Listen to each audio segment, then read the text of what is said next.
All right, so chapter 8 was the newbie dinner where they shared secrets. A lot of you said you were most impacted by Sunny and Patty's secrets, but not all of you.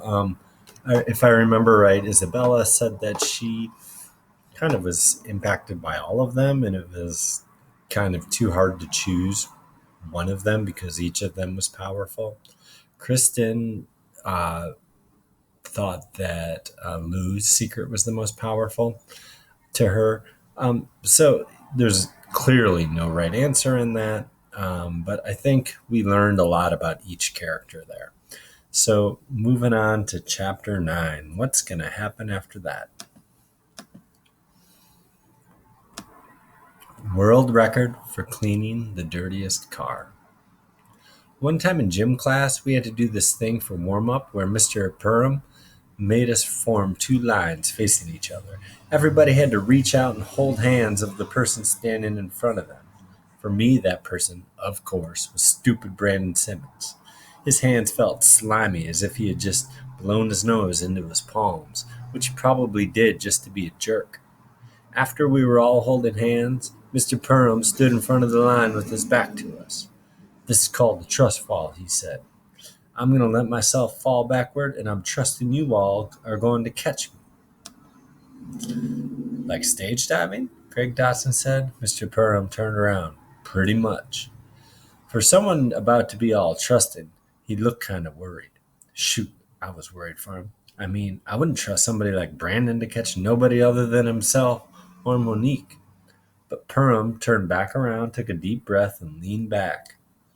That's basically what the whole "you gotta tell a secret to eat" thing Coach pulled on us was all about. It was like a trust fall with words, a warm up to being defenders. By the end of the dinner, it seemed like we were all connected in some strange way that none of us had imagined, and it stayed that way as we came to practice on Monday. Aw, Aaron teased as me, Lou, Patty, and Sonny hung around talking to each other before the stretch. Coach and Whit were on the side of the track having an extra long conversation with Chris Myers' father. "Look at the newbies. All of a sudden y'all besties, huh? Let me guess. Patty told you all the secret about how she got a crush on Karan?" Karan grinned as the other players laughed. "Ain't nobody got a crush on Karan," Patty replied. "Dang, Karan, you heard that?" Freddie chimed in, yanking the drawstring on his shorts. "Yeah, I heard her." "What's wrong with me, Patty?" Karan asked, fighting back his embarrassment. "Sorry, Karan," Patty started, "but I don't like boys who jump the gun." Everybody laughed, and Crystal Speed gave Patty a 5, then fired a few finger guns at Karan. "What you laughing at, Crystal No Speed? When's the last time you won a race?" Karan fired back. "The last time I seen your mama," Crystal said. "Ain't never ran so fast, 'cause I ain't never seen something so ugly." Hey, no need to bring anybody's mom into this," Sonny chimed in, struggling to get his voice to cut through the ooze. "Oh, yeah?" Karan was now feeling big. Being laughed at was getting the best of him. "How about we talk about yours, newbie?" "That's enough, Karan." Aaron, who started this whole mess, finally decided to step in and fix it, but it was too late. "Nah, let's talk about Sonny's mother," Karan insisted, now sizing Sonny up. We all knew he was just joking, and that whatever zing he was going to attempt was just going to be silly. But still, this was Sonny. His mother wasn't even alive, and I knew that. And to me, that fact made those jokes off limits. I also knew Sonny wasn't the kind of guy to stand up for himself. So I did. "Let's not." I stepped in front of Sonny and looked cold into Karan's eyes. Karan faced me, trying to hold his square, but I could tell instantly that he didn't want what I had for him. "Y'all see this kid?" he said, turning around toward the other vets. Patty and Aaron came up alongside me, joining in protecting our friend. "Yeah, we see him. And since you a cupcake, we suggest you leave him alone," Aaron said, shutting Karan down. Then a hand clap. Slow, one, then another, then another.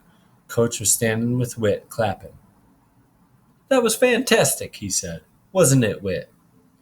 "I thought so," Whit replied, folding her arms across her chest. "So many tough guys and girls on this team." Coach stopped himself. "Wait, did I just call you all a team?" He started toward us. "That's what this is, right? Right?" "Yes, Coach," Aaron said, instantly slipping back into his role as Coach's pet. "Oh, so only Aaron knows we're a team?" "We're a team, Coach." "Yeah, Coach, we're a team. We're a team." "So then act like it. You understand me? Each and every one of you." He waved a finger past each of our faces. "Act like it. Matter of fact, learn from the newbies. Defend each other. They ain't your opponents. They're your new family. And as y'all can see, they mean business." I looked at Patty, Lou, and Sonny and tried hard to totally cheese. Then I looked at Karan and nodded as Coach commanded. "Now, let's stretch it out. Toe touches, everybody down."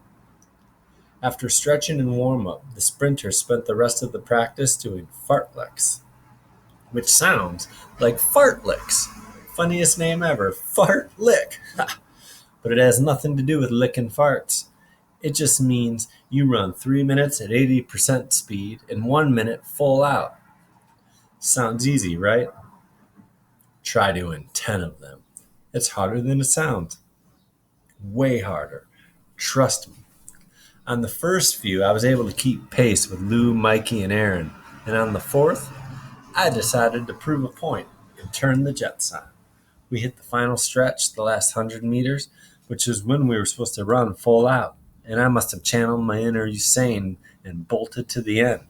"Good job, Ghost," Coach said, whistle still in his mouth, clasping his hands behind his back. I bent over as the other boys crossed the line. They all swung their heads toward me, dapping as Coach continued. "You prove that you can get it if you want it. Now get back on the line." But I couldn't move, because even though Coach had blown his whistle, I had blown my legs. I can't," I panted just loud enough for Aaron to hear me. I dropped to one knee. He grabbed my arm. "Yes, you can. Let's do it. You got some more in you." And even though he was the captain and kind of a suck-up, and he'd gotten smoked by me, a stupid decision that didn't feel nearly as good as I thought it would, I knew he meant that I still had more. Needless to say, that's how the rest of practice was rough, and ended in me crawling from Coach's cab, barefoot, to the house, through the house, into the bathroom, and into the bathtub, where I basically let the hot water cook my muscles. All right, so you have a very straightforward, easy response today.